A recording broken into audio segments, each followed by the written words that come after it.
Welcome to Donmar TV News Channel. Magandang umaga sa inyong lahat. Ang pag-uusapan natin ngayon ay tungkol sa vlog ko kahapon ng 6 AM ng umaga. Kahapon yung vlog ko kahapon, binabasa ko yung comments nyo, maraming nagalit sa akin. Okay? So, yan ang pag-uusapan natin. Pangalawa nating pag-uusapan ay itong si Attorney Vic Rodriguez nagsalita na. Okay? Yan ang pangalawa nating pag-uusapan. Pangatlo nating pag-uusapan ay itong si Press Secretary Trixie Angeles na nagbitiw na nga ito bilang Press Secretary. Ang tanong dito, sino ang papalit kay Attorney Trixie Angeles? Okay? Yan ang tatlong nating pag-uusapan. Okay. First is, bago natin itatalakay itong mga topic na ito, i-like at i-share itong video na ito para kakalat ito sa taong bayan. Okay? Marami ang makarinig. Sabay-sabay tayong mag-like and share. 1, 2, 3, go. Okay, thank you very much. And also, itong Donmar TV, i-follow at i-subscribe ninyo sa Facebook at sa YouTube. Okay? Sabay-sabay tayo mag-follow and subscribe. Ready? 1, 2, 3, go.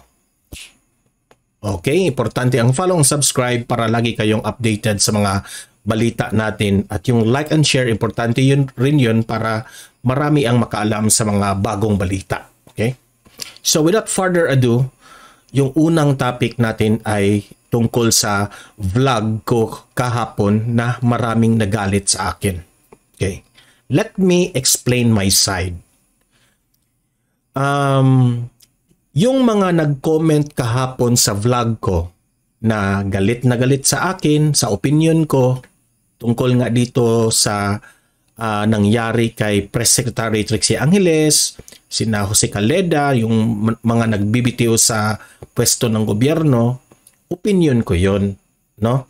Kung nagagalit kayo sa akin, walang problema yan sa akin if nagagalit kayo. Kasi opinion niyo yan eh. Kung nagalit kayo sa akin, hihingi ako ng tawad sa inyo. I'm very sorry. Pero opinion ko yan eh. 'Di ba? Kung ayaw niyo sa akin, okay lang. Wala akong magagawa dyan. Mahal na mahal ko pa rin ang mga audience ko dito sa Donmar TV. Okay? Wala akong bahid na galit sa inyo. Kung nagagalit kayo sa akin because of my opinion, I am very sorry. No? Hindi ibig sabihin na meron akong tanong na ayaw ko na kay PBBM. Alam niyo mga audience ko dito kung gaano ko kamahal itong ating Pangulo. Noon panahon pang sa kampanya ay sinusuportahan ko na itong si PBBM. Yung comment ko kahapon sa vlog ko, yun ay authentic. Hindi ako naging plastic sa inyo. No? Alam kong maraming magagalit sa comment. Alam kong maraming magagalit sa akin sa vlog ko. No? Yung mga comment nyo. Dahil nga, sinabi ko doon sa vlog ko na dapat itong si Press Secretary Trixie Angeles at itong yung iba pang mga gabineting nagbibitiw sa pwesto, yung sabi ko, maging honest sila sa kanilang opinion. Bakit sila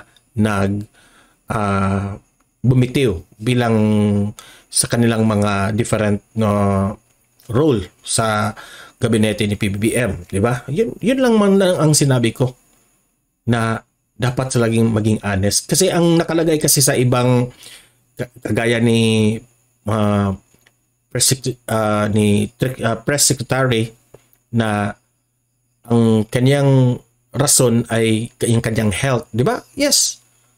Health issue dahil nga bumitiw siya kasi nagka-problema siya sa kanyang health, no? Yes. Rinirespeto natin 'yan, no? Pero ako, may opinion rin ako na hindi ako kaagad maniniwala, di ba? Regardless if hindi ako maniwala o hindi, mahal ko pa rin yan itong si Press Secretary Angeles, itong si Jose Caleda, example lang yan, mahal ko pa rin yung mga taong yan dahil tumutulong yan kay PBBM. Ang sa akin lang, hindi natin alam kung ano yung sino ang ano o sino ang dahilan bakit sila nagbibitiw. Kasi ang paniniwala ko, no, may sumisira sa kanila. Yun lang naman. I might be wrong, I might be correct. Kaya binatikos nila ako kahapon sa vlog. Diba? Sa mga comment. No, tingnan nyo ang comment. Pero ako, yung binasa ko yung mga comment nyo na binatikos nyo ako, hindi ako nagalit. Hindi ako parang nasasaktan sa mga comments nyo. Hindi akong ganyan na type of vlogger. Ibahin nyo ako sa ibang mga vlogger na kapag mag-comment ng binatikos yung vlogger, nagagalit. Ako, hindi akong ganyan. No? Ako, I'm an open-minded na vlogger. Binatikos niyo ako, opinion niyo yan, yes, I will respect your opinion. Sa mga lahat ng nagagalit sa akin, no? I respect you. I have nothing against you. Okay lang yan. Opinion niyo yan. Rinerespeto ko lahat ng mga opinion ng mga audience ko. Kaya nga, always kong sinasabi na libre kayong mag-comment, mag-react kahit anong sabihin nyo. Open kayo dito sa Don Mar TV. Ganyan tayo dito. Okay? Kung hindi nyo nagustuhan, sorry na lang. Okay? Opinion nyo yan, nirerespeto ko yan.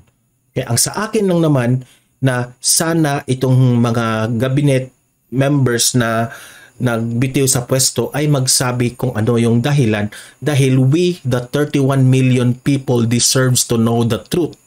No? Dapat transparent tayo na makaalam. Hindi ko ibig sabihin na may kasalanan si PBBM dahil sa pagbitiw. Hindi. Wala akong mga iniisip na ganyan. Kayo lang ang nag-isip ng ganyan. Ang ibig kong sabihin, sana sabihin nila ang totoo kasi inside sa Malacanang, no? Maraming mga ahas dyan. Maraming nagsisiraan. Sinisiraan nila yung mga gabinete. Yan, nagsalita na itong si Attorney Vic Rodriguez. Yan, itatapik natin yan mamaya. Okay? So, yun lang ang masasabi ko. Wala akong problema. Opinion nyo yan. Hingi lang ako ng pasensya. Sorry sa lahat ng mga nagagalit. Okay? Kung ayaw nyo nang manood sa akin dito, you can always get out sa aking channel and watch another vlogger. Okay lang yan sa akin. Kung ayaw, rinerespeto ko lahat. Pero tandaan nyo yan, kahit babatikusin nyo ako araw-araw dito sa vlog ko, wala akong paki, re-respetuhin pa rin ko kayo, yung mga opinion ninyo. Yan, demokrasya tayo. Okay? I still love you all. Marami dun sa comment section na ayaw nila sa akin dahil marami raw satsat. Marami para ako paligoy-ligoy na mga storya. Oh, ayaw nila yung mga nag-advertise ako ng coffee. Kaya hindi ako nag-advertise ng Caveman Coffee ngayon, ha. Hindi rin ako nag-advertise ng BBM Sara Victory T-shirt, ha. Kasi ayaw nila eh. Di ba? Oh. Ang sa akin lang naman is yung mga like yung BBM Sara Victory T-shirt natin, ina-advertise ko yun. Kasi tayo dito sa vlogging natin, hindi naman lahat ng mga videos ko dito na monetize. Di ba? So, kung ayaw nyong bumili sa t-shirt, hindi naman pinipilit hindi ko naman yan pinipilit. Yung pagbili nyo ng coffee, hindi ko naman yan pinipilit. Hindi ako makapera yan sa Caveman Coffee kasi nagpapasalamat lang ako sa Caveman Coffee kasi binigyan nila na ako ng coffee. No? Always remember this. Always count your blessings. So sa pagbablog ko dito, kahit wala akong makuha na pera, okay lang yan sa akin. Kasi para ito sa inyo sa taong bayan. No, lahat ng mga, yung ibang mga vlogs ko rito, hindi monetize yan. Wala, hindi ako makapera niyan. But ngunit ako dito, yung bumili kayo ng t-shirt sa akin, malaking bagay na yan sa akin. Yan ang sabi, nakakatutulong na kayo sa akin. Yun lang naman, pero hindi ko kayo pinipilit. Okay? So, huwag kayong magalit sa akin. No? Kasi paligoy-ligoy yung mga storya ko, di ba? Paligoy-ligoy kasi marami pa raw akong mga advertise, mga ganyan, bago ako nagsalita sa mga topic ko dito. You can always out sa aking channel, sa aking YouTube, sa aking Facebook if ayaw nyong mga ganyan. Okay? Ako, dito, nagbigay ako ng balita, no? Para to sa inyo. Libre naman ito. Hindi naman kayo nagbabayad sa akin. Okay? Ako, nagpapasalamat ako sa mga nagbibigay ng star sa akin. Hindi ko yan pinipilit sila. Okay? Konti lang yun. Oh, kung tutuusin, yung 100 stars na binigay nyo, $1 lang yun. Oh, mga generous natin yan na audience. Hindi ko naman pinipilit kayong lahat na magbigay ng stars. Di ba? Nagpapasalamat. Hindi nga ako nanghihingi, bigyan nyo ako ng stars. Hindi naman ako ganyan. Di ba? Pero, alam nga naman na hindi ako magpapasalamat sa kanila. Oh, nagagalit kasi yung iba kasi paligoy-ligoy yung ang storya ko rito sa pag-vlog ko. 'Di ba? Marami pang mga extra, mga nagpapasalamat ako sa mga Ako, guys, nagpapasalamat ako kasi binigyan nila ako ng stars. Hindi ako nanghingi sa kanila pero binigyan nila ako. Kaya ako nagpapasalamat. Remember this, count your blessings. Kaya mga blessings ito na dapat kong papasalamatan. Oh. Kung ayaw niyong magbigay sa akin, okay lang yan. Manood kayo ng libre dito sa aking balita. Okay? Huwag naman kayong magalit sa akin. Pero if nagalit kayo sa akin, if kung ayaw nyo sa akin, okay lang yun. Huwag na lang kayong manood dito sa vlog ko. Okay? Huwag lang kayo manood. Okay? Sabi ng iba dyan, bakit ka nagbablog dyan, wala kang alam, ganyan, mga sabing ganyan, wala ka naman sa Malacanang na makapag-judge, ganyan. Grabe yung mga sabi nila. I respect your opinion. Totoong mga sinasabi ninyo, okay lang yan sa akin.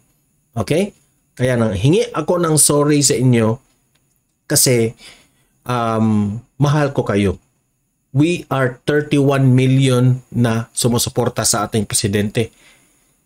Dapat nag-start sa atin yung word na unity. Bakit tayo mag-away-away? Di ba?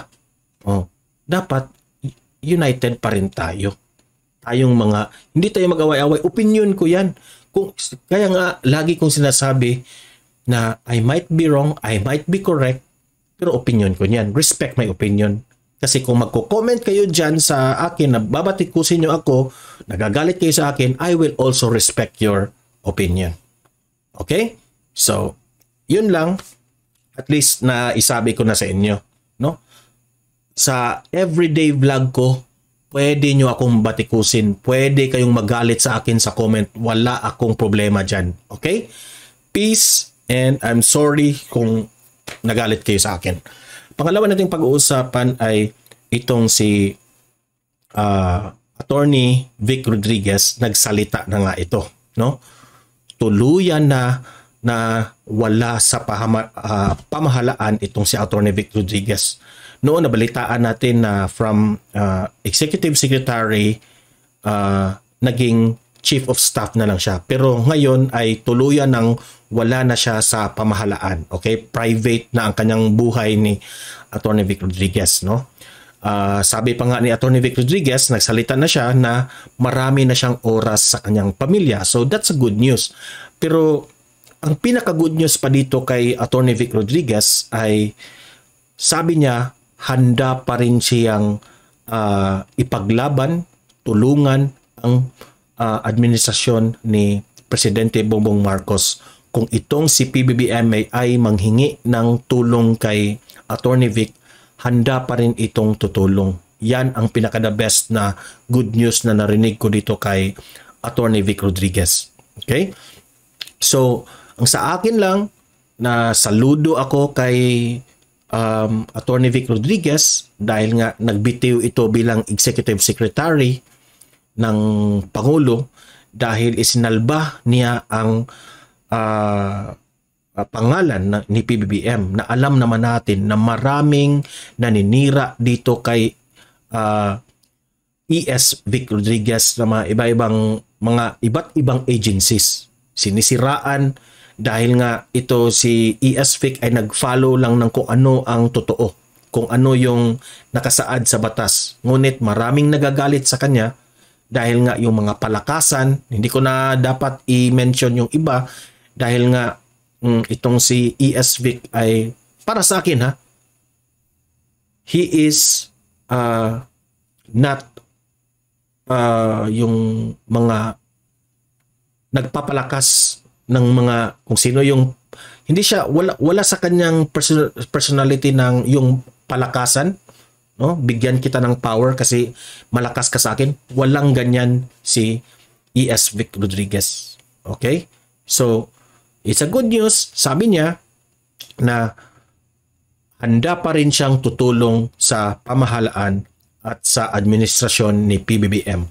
Simula pa noong 2016, itong si Attorney Vic, tinulungan niya si PBBM. Hanggang sa election 2022, hanggang naging presidente si PBBM, tinulungan niya pa rin. Hanggang naging Executive Secretary siya, siniraan siya, kaya nagbitiw ito sa pwesto. No? So, hanggang hindi na siya Executive Secretary, handa pa rin siyang tumulong sa ating Pangulo. Okay? Believe ako at saludo ako sa prinsipyo ni E.S. Vic Rodriguez, former ES. Okay? So, yan. Nagsalita na nga yan si Attorney Vic Rodriguez. Okay? So, pangatlo natin pag-usapan, ito nga ang pagbibitiw sa pwesto ni Press Secretary Trixie Angeles. Okay? Na, kaya nga, binatikos nila ako kasi sabi ko, sana sinabi ni Press Secretary ang tunay na dahilan. Kasi ang dahilan ni Press Secretary ay yung health issues niya. No, na ako, opinion ko ito, hindi ako naniniwala na health issue yan. There's para sa akin may storya behind dyan. Baka lang may sumisira sa kanya. Siniraan, kasi magaling itong si Press Secretary Angeles eh. Alam kong may mga tao dyan, mga ahas dyan sa Malacanang. Kaya hindi na siguro nakatiis itong si Press Secretary kaya nagbitiw ito sa pwesto. Okay? Maraming nagagalit sa akin sa vlog ko kahapon dahil dito. Na sabi ko sana sinabi ni Press Secretary, pero alam ko bakit hindi ito sinabi ni Press Secretary Angeles kung ano ang tunay na dahilan sa kanyang pagbibitiw. Dahil ayaw niya ng gulo, no? Kaya sinabi lang niya na ito, ano lang yan analysis ko yan. Ayaw kong pangunahan pero own opinion ko yan. I might be wrong, I might be correct. Again, marami na namang magagalit dito. Okay? So, ito ang mga pagbibitiw ni Press Secretary Angeles, no? Nagpagsalita ng Pangulo, may mga lumalabas na mga pangalan na posibleng papalit dito kay Attorney Trixie Angeles. Okay? Isa na dito ang si Attorney Mike Toledo. Okay? Yan ang mga ngayon, mga pangalang lumalabas na posibleng papalit. Ito ring si Direk Paul Soriano, asawa ni Tony Gonzaga. Yusek Cesar Chavez na DOTR. Okay? Rinig rin yung pangalan niya na posibleng maging press secretary. Itong si Congressman Gilbert Rimulya rin. Okay? At itong so kung ano ito? 1, 2, 3, 4. Okay? 4 na pangalan ito.